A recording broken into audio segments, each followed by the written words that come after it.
Hey, hey, hey! Jordan Chariton, live for you in New York.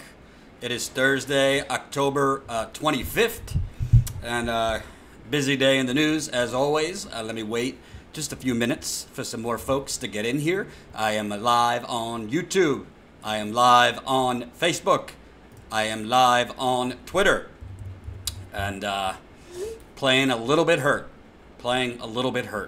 So, don't mind if I have to, free product placement, apply my Oragel cream, because I need a root canal, so I've been using this like candy all day today for my tooth. It hurts.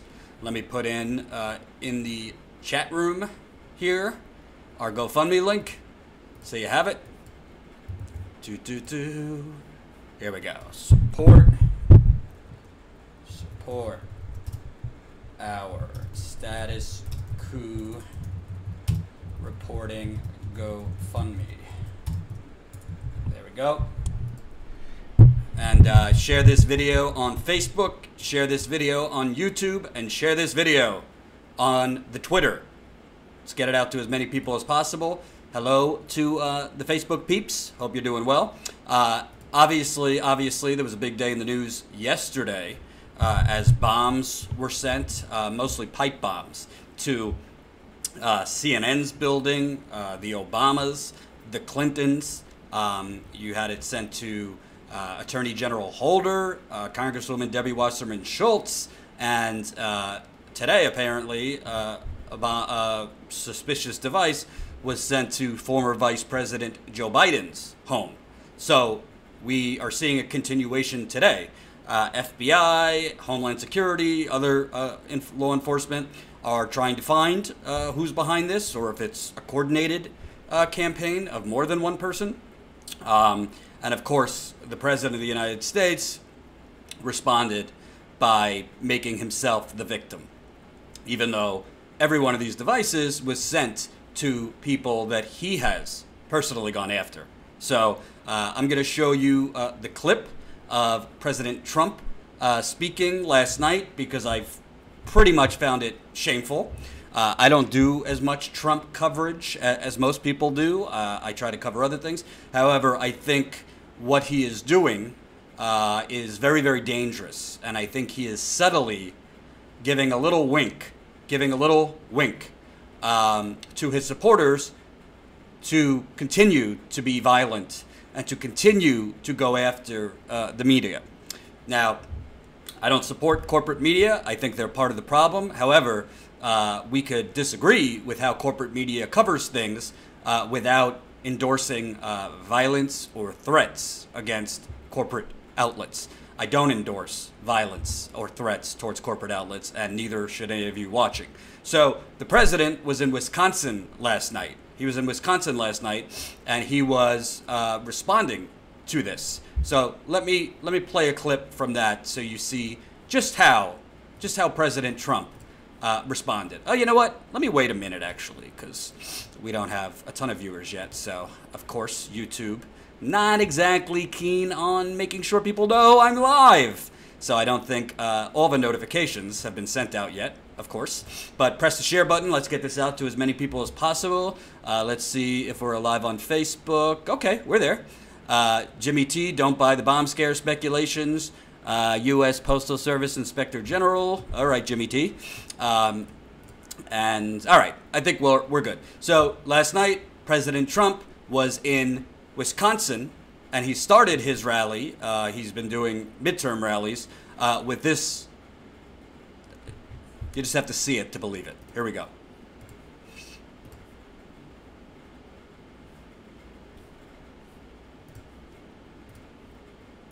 Rally by addressing these suspicious devices and packages that were mailed to current and former high-ranking government officials. My highest duty, as you know, as president, is to keep America safe. That's what we talk about. That's what we do. The federal government is conducting an aggressive investigation, and we will find those responsible, and we will bring them to justice, hopefully very quickly. Any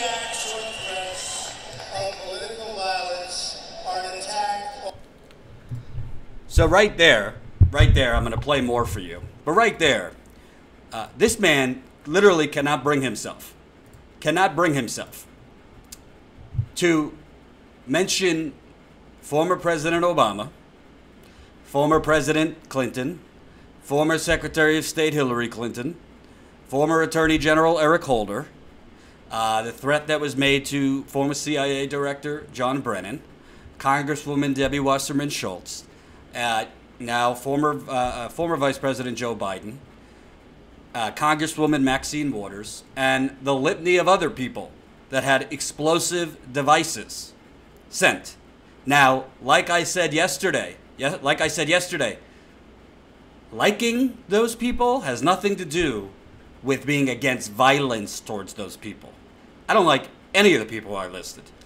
I think all of them in their own special way have done an incredible amount of damage to this country. However, when former presidents, former Secretary of States, former CIA directors, sitting Congresswomen have explosive devices sent to them in a potential assassination attempt, everybody's got a theory for what it was and was not, but if these bombs went off, people could have been killed.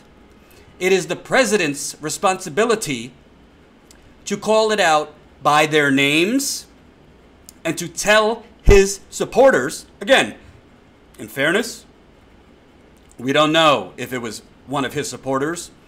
This person or a ring of people have not been identified yet. But he had an opportunity down there to mention these people. He could have said, I have disagreements with these people. I think we should still fight to defeat the Democrats in the midterms and defeat their ideology.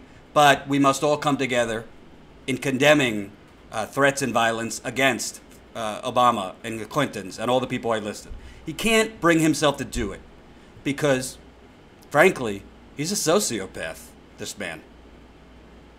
Again, I choose not to cover him as much as others because I don't think I can add much more than is already out there. But on this, I must. Let's continue and press the share button. I don't think notifications are working quite well here. Here we go.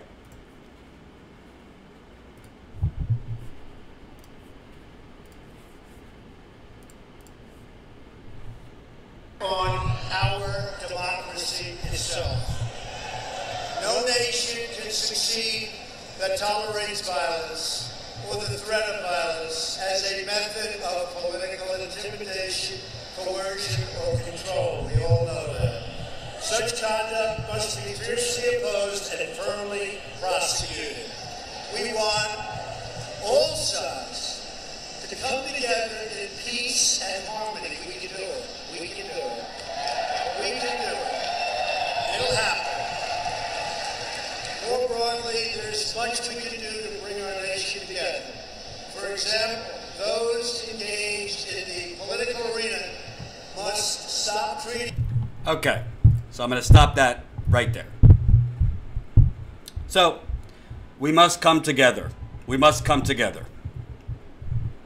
After I literally just spent a week basically providing cover for Saudi Arabia taking a bone saw to a journalist.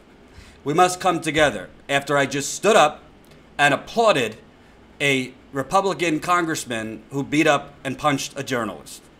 We must come together after I spent a campaign's worth telling my supporters to punch opponents, political opponents, in the face, and I will pay your legal bills. We must come together when I, Donald Trump, have openly called for the police to not treat him so well. Don't be so kind and cuddly with the black people you arrest. This is astounding. You must come together after I, time and time again, call journalists the enemy of the people. And again, it's hard for me because I don't like defending CNN or corporate media because I am very, very, down to my last cell, my DNA is vehemently against corporate media. That's why we're launching on Sunday, statuscoup.com. Be there, noon Eastern, for our live stream. We'll talk about that in a bit. But you could be against, and I could be against corporate media while also being vehemently against threats made at these journalists. Okay, journalists in air quotes. Threats made against these people. Just because you're bad at your job, just because you are propaganda agents, just because you are helping to uninform and misinform people, because you play a part in the heated rhetoric that gets thrown around, doesn't mean journalists, or by the way, these former government officials or current officials should feel threatened or have an assassination attempt against them. I hope we could all agree on this. But this man has no shame. He knows he's full of shit. He knows he's full of shit. Whoop. There goes my funding. I cursed. There goes my funding for this video. So, reminder, this is a super chat. If you're feeling super, drop a dollar or two. But it's dangerous because by not taking any ownership, by not at least saying, you know what, and I'm sure I have said things that have contributed to this tense, heated, and dangerous time, and I'm going to dial it back. If he doesn't say that, his supporters aren't going to dial it back. They follow him like a herd of sheep. Let's continue. Political opponents as being morally defective. Here we go. Hold on. Let me rewind this. Political opponents engaged in the political arena.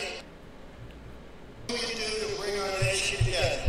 For example, those engaged in the political arena must stop treating political opponents as being morally defective. Have to do that. The language of moral condemnation and destructive routine, these are arguments and disagreements that have to stop.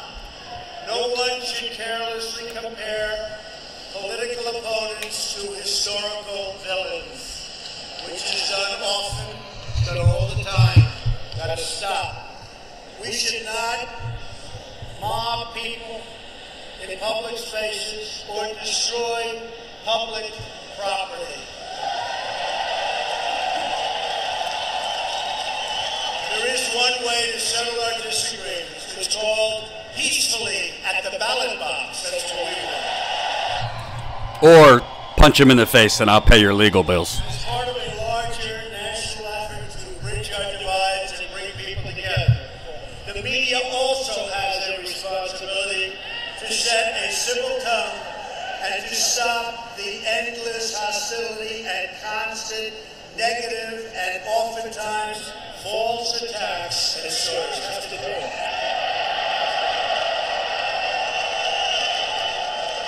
They've got to stop. I don't know where to start, folks. I really don't know where to start on that. First of all, and press the share button. Let's get this out to more people. This is not about the media, okay? As much as I disdain CNN, CNN is not responsible for some lunatic or a ring of lunatics sending a pipe bomb into their mailroom. And by the way, if you weren't watching yesterday, my younger brother just started working in that very building that they evacuated yesterday. He's not working at CNN, but he's working at a different company there. So he was evacuated. These are real lives. This is a real pipe bomb. We don't know why none of it went off. Because could they have rigged it to not go off? Possibly. But the bottom line is this. This is not about the media not covering you or being too tough on you. This is not about the media, dividing people. Real journalists, which we don't have a lot of those, real journalism isn't about bringing together the people. It's about exposing corrupt fucks like you. Journalism isn't about bringing people together. It's about exposing corrupt, powerful entities who are harming society. It is about, in my view, delivering whatever justice you can to the people getting taken advantage of. This man seems to think that the media's role is to be a public relations agency for his reality show. Now, Porkchop says, Jordan, don't get all emotional on behalf of war criminals. It's exactly what they want. You see, Porkchop, and I like your name, this isn't about Hillary Clinton or the Obamas or Debbie Wasserman Schultz or any of these people. I don't give a damn about those people. This is about nonviolence. This is about peaceful demonstration and peaceful opposition in politics as opposed to violence. If you study history, and I have, there are no instances where real progressive change was enacted through violence. It doesn't exist. Not only is it morally wrong, but it's strategically wrong. So, to me, it doesn't really matter if it were the Clintons or the Obamas or Debbie Wasserman Schultz. No one, even terrible politicians, corrupt politicians, it's about the principle that violence cannot be tolerated. Period. We have to be better than them. If you consider yourself a progressive, more importantly, if you consider yourself a good person, we have to be better than, frankly, right-wing lunatics. Did Timothy McVeigh get what he wanted? No. But a lot of people died. Did bin Laden get exactly what he wanted? No. You cannot get actual systemic progressive change by going after and killing the people that you think are taking you down. The way to defeat the Obamas and the Clintons and the Brennans and the Wasserman Schultzes and the Bidens and all these people is through keeping our foot on the accelerator against them politically. Look at what Bernie Sanders has accomplished, all with his words, heart, and facts. Gizzo, yeah, UBL did do better than most. He did try to bankrupt America, and it's close to working.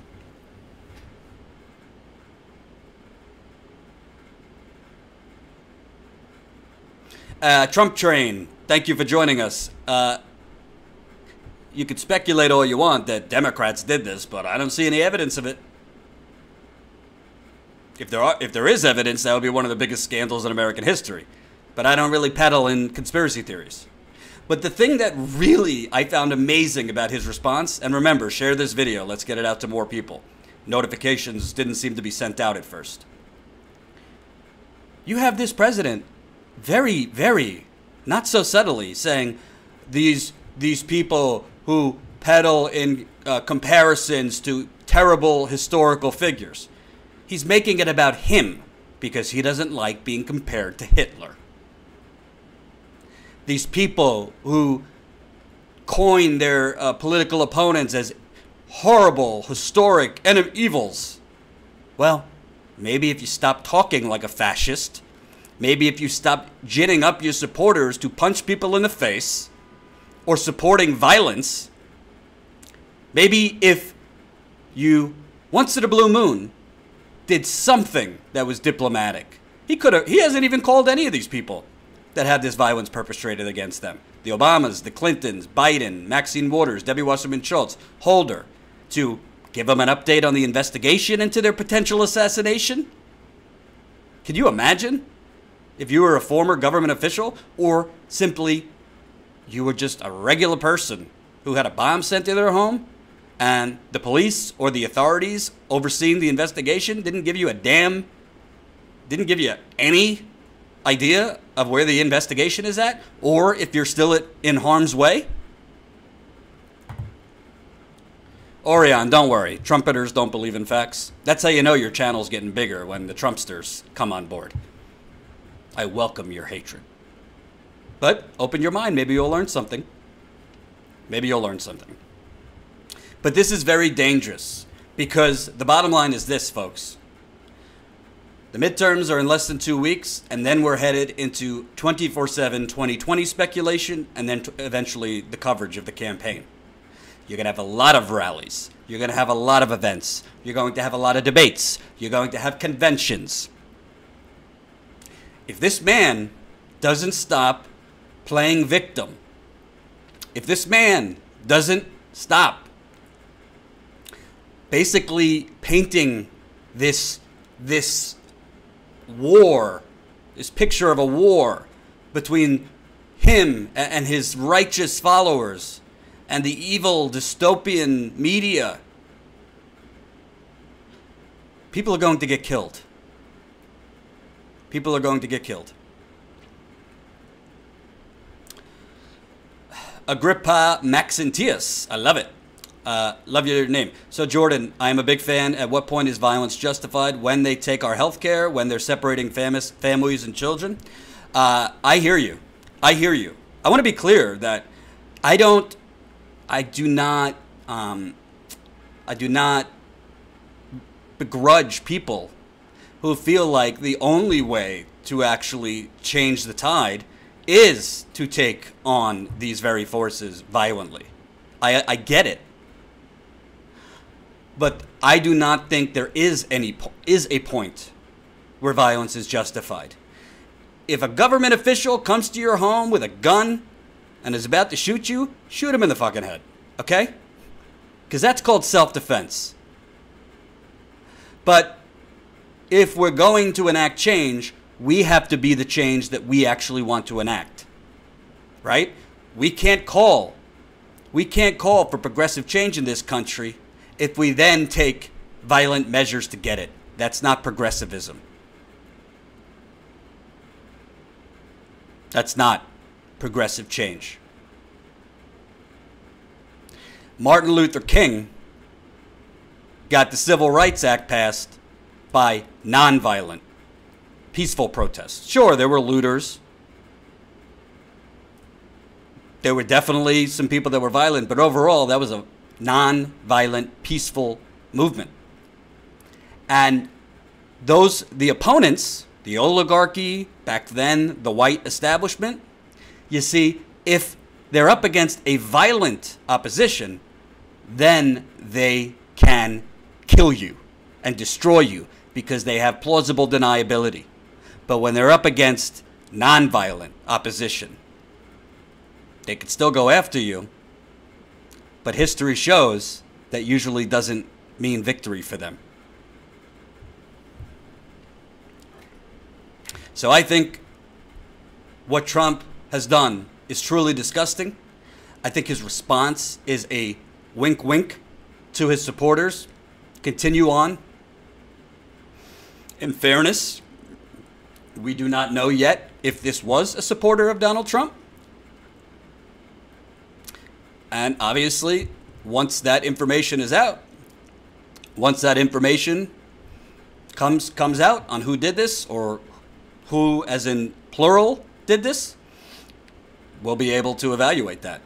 But until then, this is not about false flags. This is not about whether it was a Republican or a Democrat or a marshmallow.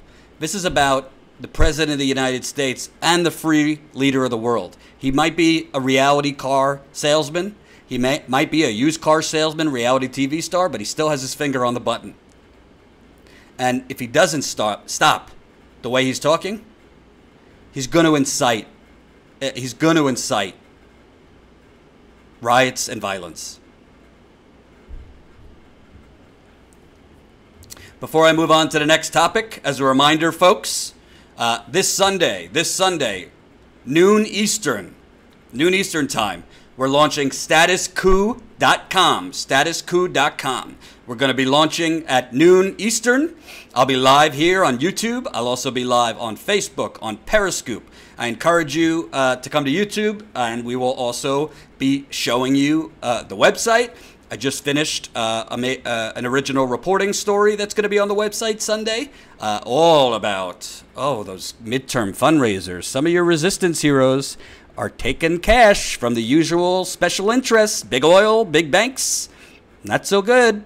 Some of your resistance heroes that everyone tells me we must elect. Well, you'll find out who they're cozying up to on Sunday. We'll also have a badass promo video to show you for Status Coup. We'll also have our membership platform where you can become a subscriber, a paid subscriber, and get behind-the-scenes content in addition to other things. And we will also be pushing our GoFundMe. We're going to try to get to 14,000 before Sunday. So right now we are at $13,710 for our reporting GoFundMe. We are from 235 people, and we want to get to at least 14,000 before we go live on Sunday, because our goal is to get to 15,000 by the end of October.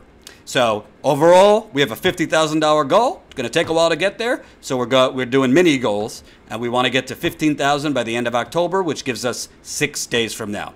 So hopefully, if you got a couple bucks while I'm live today, you could contribute. We'd like to get that to 14,000 because let's get it past 14,000 if we can. But we're going to be going live Sunday. I don't have an exact how long, as long as I could go.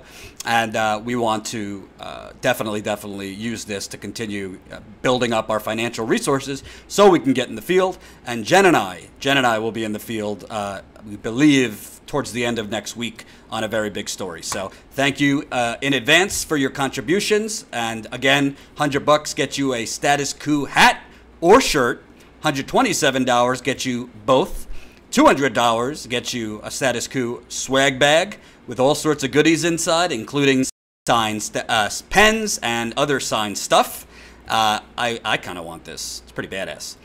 So thank you to everyone who's contributed, and keep it coming if you can. So are you guys going to join me?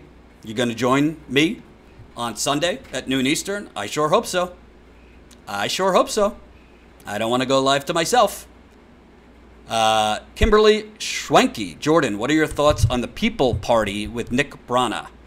I don't really have thoughts, to tell you the truth. I think that I don't really think it's about a People's Party versus the Green Party. I think it's basically about we need a Bernie Sanders-like candidate. Bernie Sanders, if he runs, he could run as the alien party, and I think he could win. So I don't really have thoughts on a People's Party. What is it? A People's Party with Nick Brana.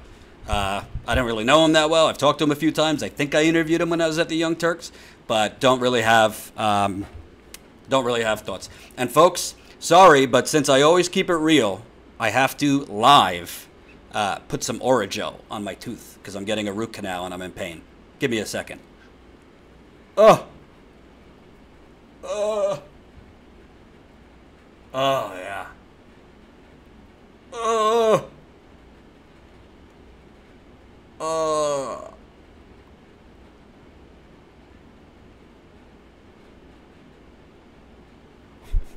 Jen's going to be so mad at me that I did that live, but if any of you needed a root canal, it's terrible. Endo, I was putting Orajel on my tooth. It hurts. I got to wait till Tuesday to get this root canal, so sponsored by Orajel. I'm not getting any money from Orajel.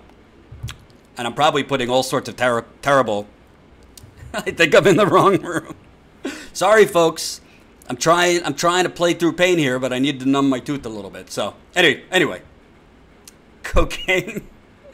Oh, benzocaine works wonders for the tooth.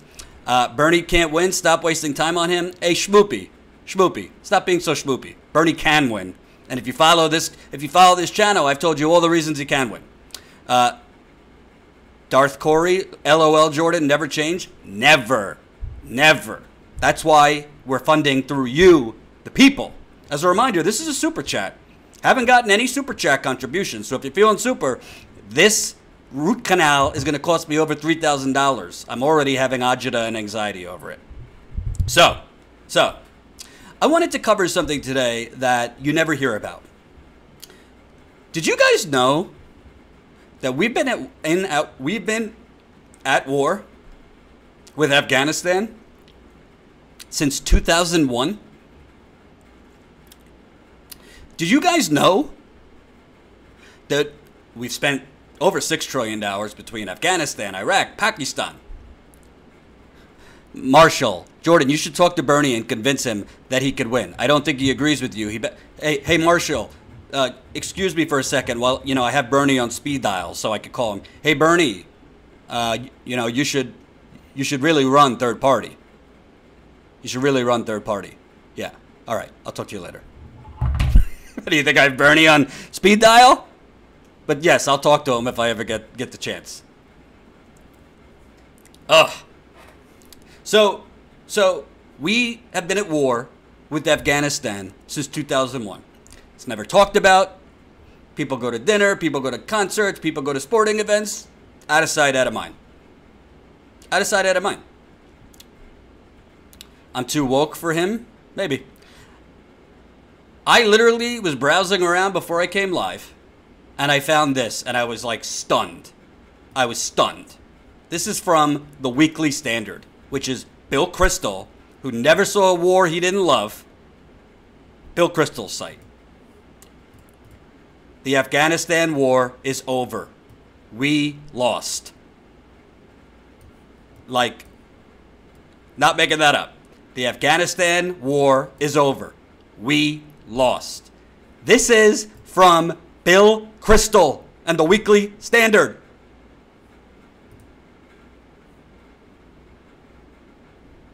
There is no single official for the overall number of civilians killed by the war since 2001, but estimates for specific years or periods have been published by a number of independent organizations and are presented here. As of July 2018, there have been 2,372 U.S. military deaths in the war in Afghanistan. 1,856 of these deaths have been the result of hostile action. 20,320 American service members have also been wounded in action during the war. In addition, there were 1,720 U.S. civilian contractor fatalities. And this is not even to mention Pakistan. Here we go. Afghanistan and Pakistan have engaged in their current wars for nearly 15 years, and the cost in human lives and health has been enormous. The combined death toll is 173,000 dead and more than 183,000 seriously wounded. The wars in Afghanistan and Pakistan remain interrelated, not least because the border is porous between the two countries, but also because the United States has put resources into the fighting on both sides of that border. On July 6, 2016, President Obama announced the planned reduction of U.S. troops in Afghanistan would be delayed, of course. He said, "I strongly believe that it is in our national security interest, especially after all the blood and treasure we've invested in Afghanistan over the years, that we give our Afghan partners the very best opportunity to succeed. The war has cost the United States more than $800 billion in direct appropriations to the State Department and Department of Defense. As the Cost of War Project has documented, there are many other economic costs in the U.S., Afghan, and Pakistan." First of all, he's kind of selling it short there. The Afghanistan war has actually cost $1.7 trillion. The Bush administration launched it in response to 9/11 and going after al-Qaeda. The war's $1.07 trillion has three main components. First is the $773 billion in overseas contingency operations, funds specifically dedicated to the Afghanistan war. Second is the increase of $243 billion to the base budget of the Department of Defense, that bloated fish. The third increase is $54.2 billion to the Department of Veteran Affairs budget. So here you have a quiet, invisible war. And not only have over 2,000 American soldiers been killed, but Afghans, I mean, it's insane, the amount of Afghans that have been killed. I believe over 100,000 killed or wounded. And look at the spending on this war. Look at this.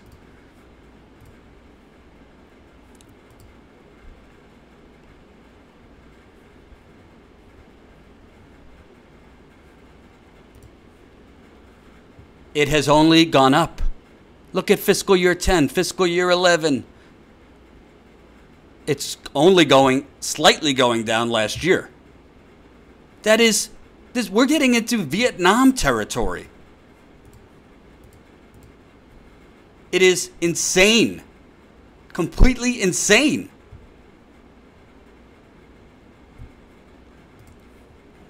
Yet, nobody talks about it. But you know, kind of, I'm sure their reasoning is batshit. But when you lose the weekly standard in perpetual war, it's time to get the hell out of there. It's time to get the hell out of there. Let me read this.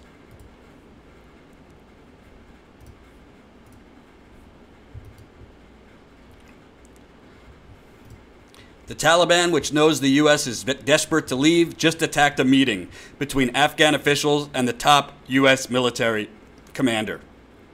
America has lost the war in Afghanistan. Washington may not want to admit it, and the U.S. military insists the conflict is a stalemate. But make no mistake, the original 9/11 war has been lost. And ladies and gentlemen, I don't read the Weekly Standard often, but this is remarkable.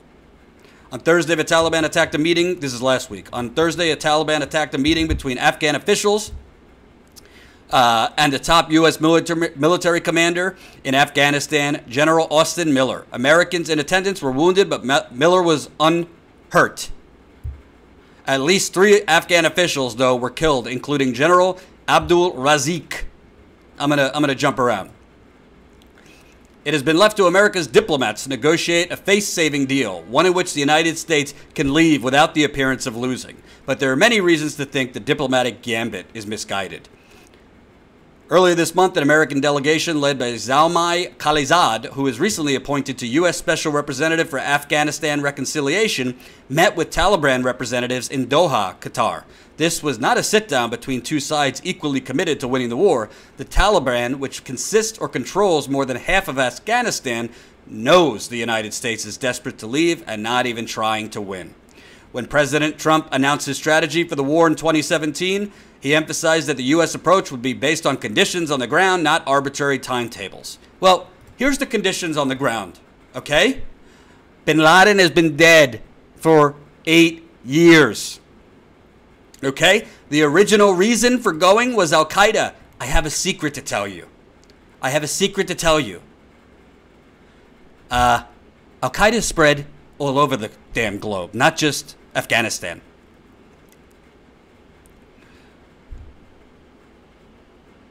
There is no reason to be there. And there is no reason to save face because the majority of Americans want us out of these wars.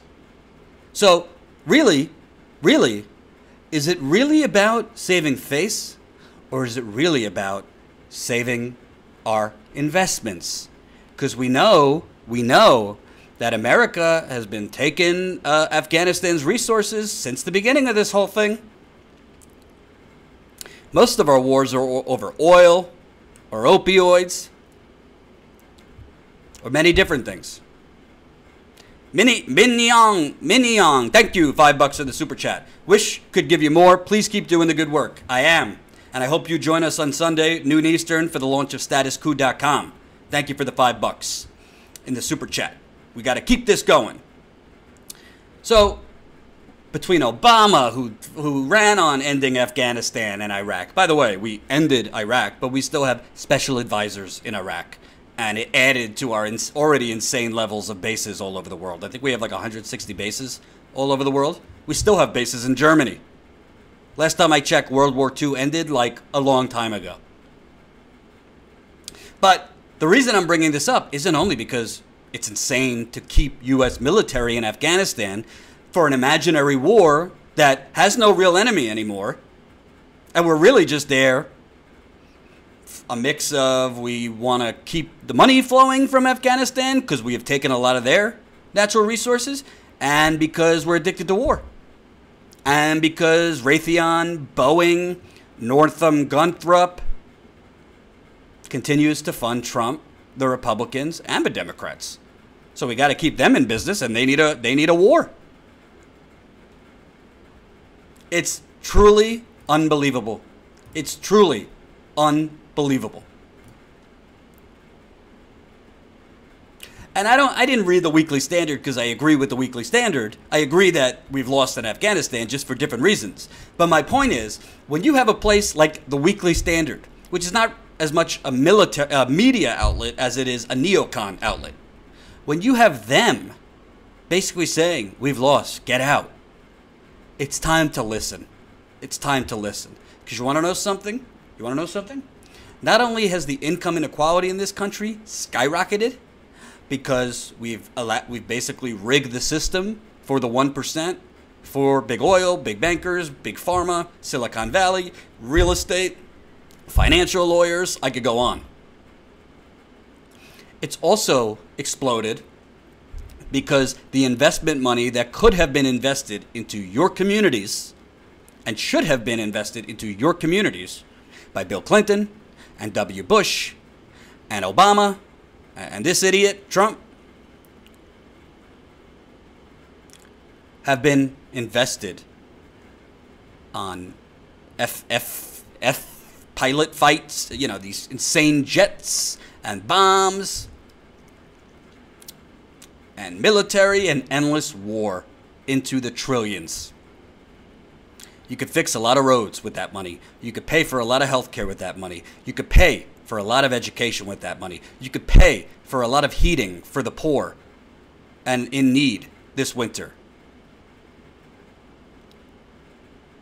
Pay for a lot of, you could pay for a lot of job training programs. You could pay for a lot of government programs. You could pay for a lot of programs in inner cities and for minorities, which Obama did none of, by the way.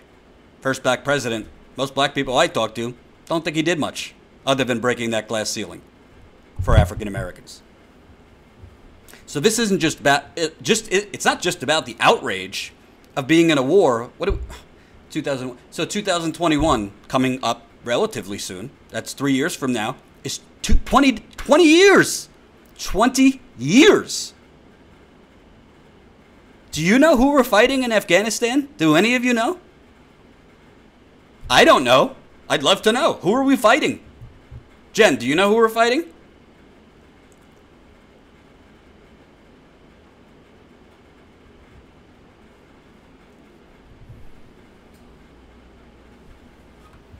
I mean, hell, Jen's not going to like this, but maybe if we make enough money in the company, that GoFundMe is at 13,007 ton, maybe we go to Afghanistan and I can find out. Who the hell are we fighting? Shall we?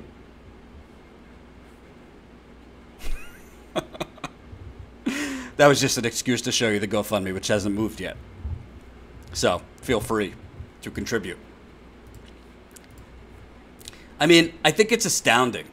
I think it's astounding that our leaders, and by the way, yeah, of course Trump isn't changing anything.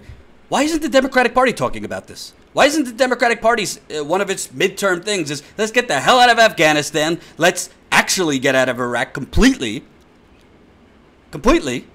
Let's stop arming Saudi Arabia to commit genocide in Yemen. And let's use all that money to build up, not our military, but our schools. And rebuild our bridges.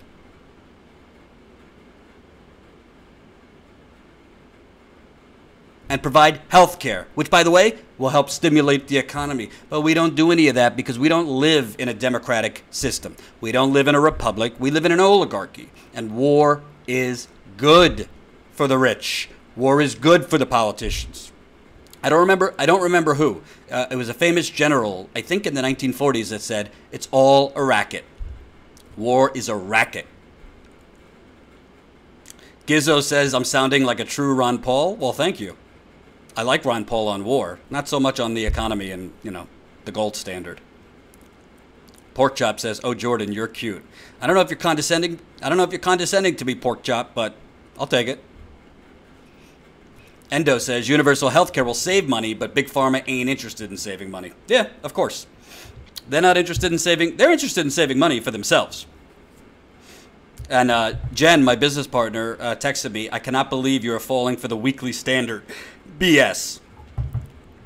I'm not falling for the weekly standard. I'm just saying when you've lost, when the military-industrial complex has lost the weekly standard. I mean, Bill Kristol, literally, before he goes to bed, plots out the next war. Okay?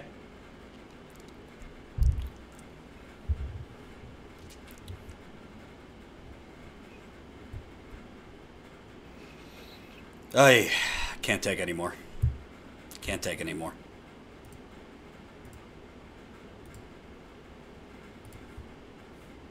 What do you think, folks? Before I move on to the next topic, what do you think?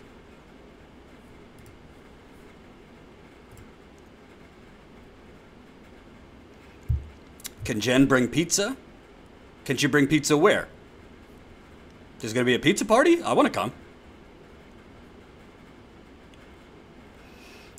Joe, we're all doomed. Yeah, that's kind of true. Kind of true.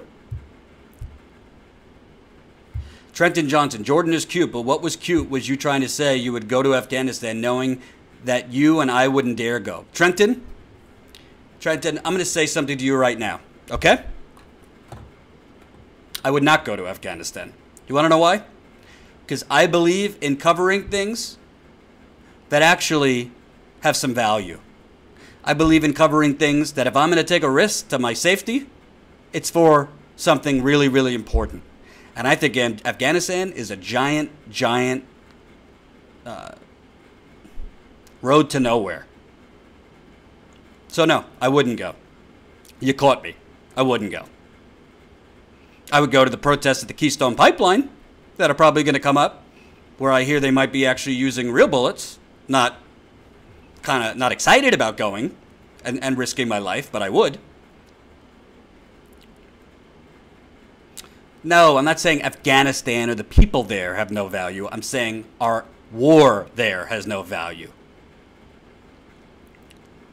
It's okay. They won't let you in Afghanistan anyway. So that's what I think. I wanted to remind everyone that we are still in war. This is part of why we have no money. Well, we do have money, but we continually spend it on war and tax cuts and all this stuff. And for my MMT folks, yes, I'm aware that it's not just the wars. It's not just the tax cuts. It's actually us, because the more I look into it, well, technically we can pay for all these things. It's our government chooses not to, or chooses to have and print money only for the rich. We print money so we could bail out banks. We print money so we could bail out big bankers and criminals, but not working people.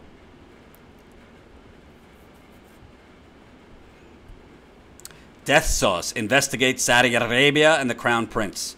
What do you want me to investigate? They clearly killed this journalist, and they're clearly committing genocide in Yemen. Gene says, money in politics. That's really what this comes down to. And when we launch statuscoup.com on Sunday, Gene, get ready, because I just finished the story. Jen is editing it as we speak, on the midterm money and some of the resistance darlings who are telling you that they are going to take it to the rich and they're going to raise taxes on the rich. Wait till you read my story and see just exactly who they're cozying up to at private fundraisers. Hint, hint, Andrew Gillum, Beto O'Rourke. I make clear in the story that their opponents are worse, but these people are not exactly the populist progressives they're trying to portray themselves as. That will be on statuscoup.com, Sunday, noon Eastern. Be there. Pork chop, illegal wars, lots of money out there. The rich know it. Cheryl Simpson, Canada being among the first 6 countries to ratify the pact that will govern trade across 11 member countries. That is better than what Trump is doing. And by the way, Cheryl, we do plan on covering some things in Canada when we get this baby off the ground. D, thank you for $10 in the super chat. Appreciate it. And let's see my Facebook friends. Is it true that Obama increased our wars from 2 to 7? You bet your bottom dollar he did. Obama is such a fraud. Such a fraud. I don't endorse sending bombs to him. No violence. But boy, did he not follow through on his promises. Jackie Bailey says, war is a rich man's game, plain and simple. I agree with you. I'm going to find that quote of who said it's a racket.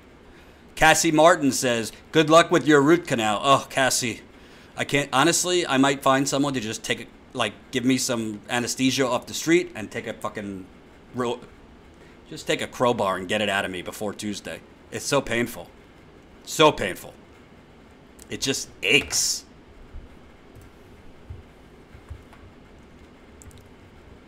So, before I move on to the next story, let's see where we're at. I'm willing to be embarrassed, but hopefully we got a contribution or two. So, we're at 13,810. Thank you! Dana Lucas just left $100 in the GoFundMe. You're getting a hat or a shirt. You choose. So, email Jordan at protonmail.com, Dana. Email Jordan at protonmail.com, whether you want a hat or a shirt. And let us know your size, of course, and your address. Jen is going to be starting to send out stuff, I believe, next week, because I have the hats, she has the shirts. We're meeting up in the field to cover a very, very big story next week. So I'm going to give her the hats so she can start sending out things in bulk. Thank you, Dana. We're trying to get to 15,000 by the end of October. So we're on our way, almost $1,000 away from that goal. So I appreciate every single person that's contributing. And I, unlike many organizations, when we tell you what we're asking for money for and what we're spending it on, we then do it. I've already been to Dallas, and we're going out in the field next week, I believe. It's either next week or the following week. And we're also trying to plan where we want to go for the midterms, too. So stay tuned for that. Thank you, Dana, for the contribution. We really appreciate it. Email Jordan at protonmail.com. So, Schmoopy, no one in the field can beat Trump at this point. Hey, Schmoopy, start watching my channel because I've shown you exactly why Bernie Sanders not only can, but would beat Donald Trump. Big Daz, do GoFundMe for regime change in the U.S. Are you trying to get me thrown in Guantanamo Bay? That's what would happen. Phil Presky, dental floss, Jordan. Wrap it around the tooth and a doorknob and remove that tooth with Jen slamming that door. Hey, Phil, if you never want to see me again, that's the fastest way for that to happen because I would cry into eternity.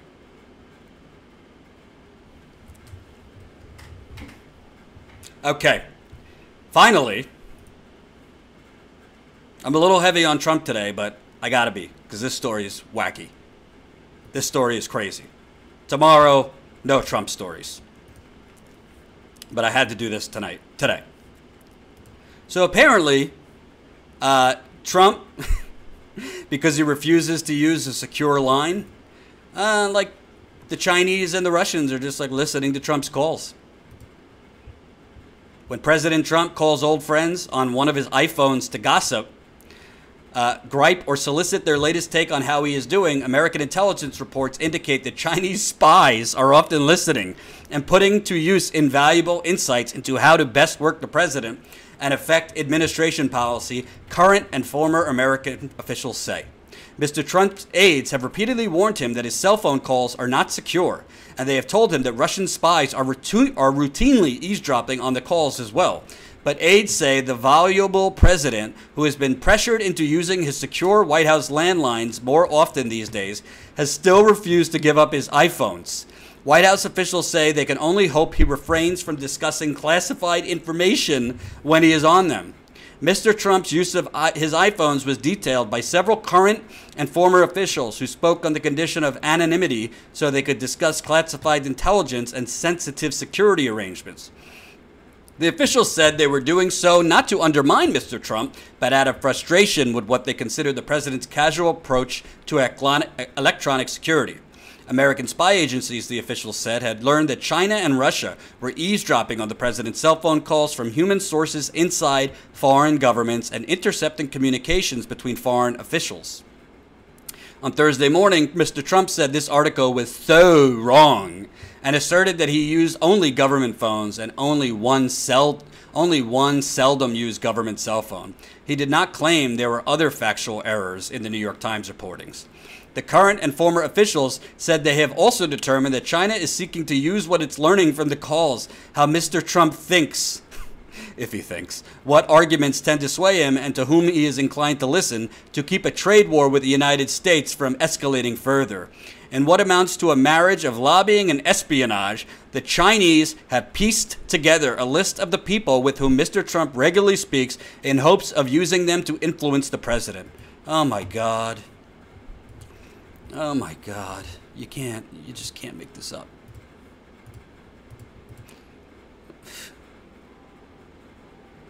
Can you imagine the Chinese just sitting there as Trump is like bitching about CNN on the phone?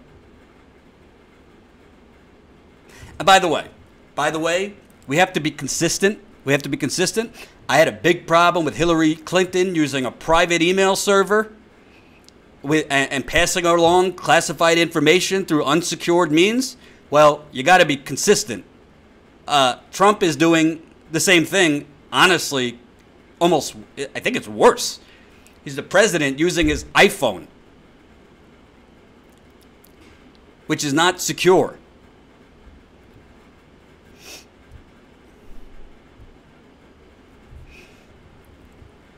But this president knows more. I mean, it is worse. It is worse. Because there is no doubt in my mind that Trump is talking about classified information on his cell phone. Because Trump doesn't care about his duties as commander-in-chief. He cares about keeping this reality TV show going. So there's no doubt in my mind.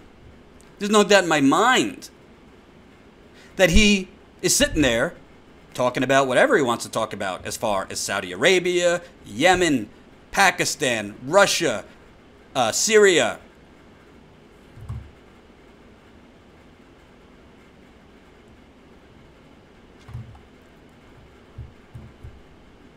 And you know, I usually look at New York Times reports with a grain of salt, but I read it twice, and I'm pretty confident it's true. Because I'm pretty confident it's being leaked within his White House, because they're kind of scared shitless at what this man, who's just totally impulsive and reckless, might be saying. If it was only about Russia, I would think it's a media-created narrative. But the fact that they're throwing in China, that scares me, because China owns the United States at this point. Cheryl says, voting works better than guns. Couldn't agree more with you, Cheryl.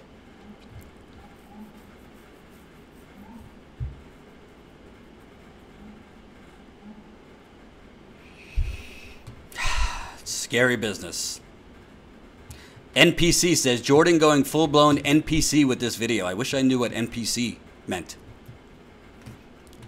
I'm down with OPP. Yeah, you know me. But NPC? Notary says, oh wow, regarding Trump's iPhone, Apple's refusal to decrypt the phone for the FBI might not have been altruistic as they seem to suggest. Too effing funny. Misunderstand much? School, you're being obtuse. Cell phones and their apps suck at security. Like, the bottom line is, Donald Trump, in an average 5-minute phone call, if he even has that attention span, could be giving away really, really critical, important information that China or Russia could be using, or China and Russia could be selling that information to other countries. So, it's not a joke. Yeah, it might be funny, like Trump sitting there with his cheeseburger and Diet Coke, because apparently that's his favorite meal. But China and Russia, they do spy. So does the United States. We're tapped into, we're hacking people's phones all over the world, as WikiLeaks has shown. So we're hypocrites anyway. This whole Russian hacking. We've done more hacking than any country known to man. Remember, the CIA is capitalism's invisible army. Capitalism's invisible army. I wish I could take credit. I saw that in Oliver Stone's documentary series. Endo says, if Russia and China records Trump, Trump is already compromised. I'd say Trump is compromised based on his money laundering through the Russian mafia. That's what I think Robert Mueller is actually looking into. Not this, movie-esque, Rachel Maddow-inspired collusion. So, folks, You got a president who, after bombs were sent to CNN, former presidents, sitting congresspeople, basically made it about him and how people shouldn't be comparing him to Hitler and the media has to be nicer to him. And you have a president sitting there stuffing his face with cheeseburgers, Diet Coke, and talking on his cell phone while China and Russia giggle along at what he's saying. Enjoy life while it lasts. So, before I end today, a few reminders here. We're going live Sunday. StatusCout.com launches. I'm going to be live at noon Eastern. We'll have some original reporting on the site. We'll have some videos. We'll have a membership section. I want to do a Q&A with you, answer your questions, comments, concerns. We're going to be pushing the GoFundMe, which is now at $13,810. So we really want to get to $15,000 by the end of October. So hopefully between tomorrow's live stream and then Sunday's live stream, we can get to $15,000. Thank you so much. 236 people have contributed. Jen and I are definitely hitting the field next week. Actually, I shouldn't say definitely next. It's either end of next week or early the week after, but we're definitely hitting the field.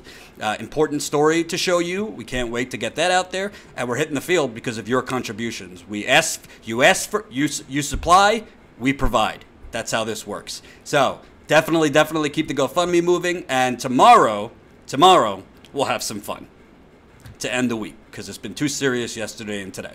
We'll have some fun. So, any questions, comments, concerns before I depart? And reminder, it's a super chat. Feel free to be super in addition to the GoFundMe.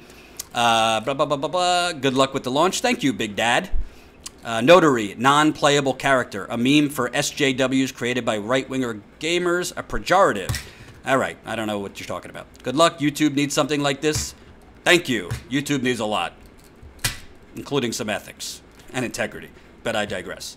Peace, brothers and sisters. Wake up. I agree. Duck, duck, go. Heart, you have a good day. You have a good day and night. And I really hope everyone can join at noon Eastern time on Sunday. We're really trying to make this launch, the website. Jen is working overnight to get this website ready. Yes, please don't be like Cenk Uygur. Straighten up. Trump never said the media has to be nicer to me. I will not comment on my old boss. And MPC, watch it again. He might have not said it in those words. He basically said the media has to stop comparing people that they don't like to evil villains in history. Who's the evil villain in history he's talking about? And who is the media talking about?